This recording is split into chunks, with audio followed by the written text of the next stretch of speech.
Many of our international clients come to us and ask about the possibility of a divorce in Austria. And there is actually quite some things you need to consider.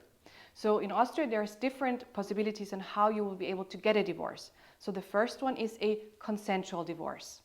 This is quite popular, I would say, because it's fast and cheap. How you will be able to get it is you have to reach an agreement with your spouse on the main consequences of a divorce. So for example, you will need to agree on how to proceed or how to divide the marital assets or marital savings, how to go on with marital debt if there are any. Also, you would need to find an agreement if there should be a spousal support after the divorce. If you have kids, there are a few more things you have to find an agreement on.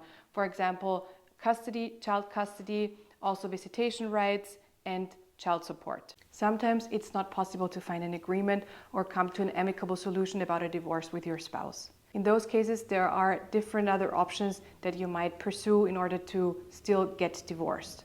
For example, we still have the at-fault divorce system in Austria. So if your spouse committed marital misconduct towards you, treated you badly, maybe has an affair, showed abusive behavior towards you, then you are able to sue for a divorce. So to sue your spouse for a divorce, go to court and ask for a divorce there.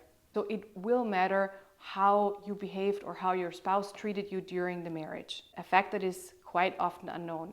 In Austria, the person that is considered to be responsible for the breakdown of the marriage or is declared at fault by a judge or by the court might face financial disadvantages after the divorce. A huge topic in Austria is actually also spousal support after the divorce.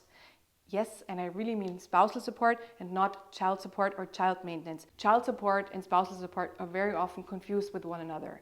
However, they are very different things. Most people are willing to support their children financially, but are not so happy about supporting their spouse after the divorce. So even if you actually want a consensual divorce or are looking for an agreement with your spouse, it's important in order to keep the upper hand that you will not give your spouse any reason or any cause to sue you for a divorce. So for example, if you should be in love with a new partner, do not let your spouse know about this. Do not move out of the marital home. Do not behave in an aggressive or demeaning behavior towards the other spouse. All those things could be considered marital misconduct and could weaken your position in court. We know that this is a very tough time in your life, but with the proper planning, you will be able to avoid negative consequences. Since there's so much at stake here, we can only advise you to seek counsel from a family law specialist in Austria.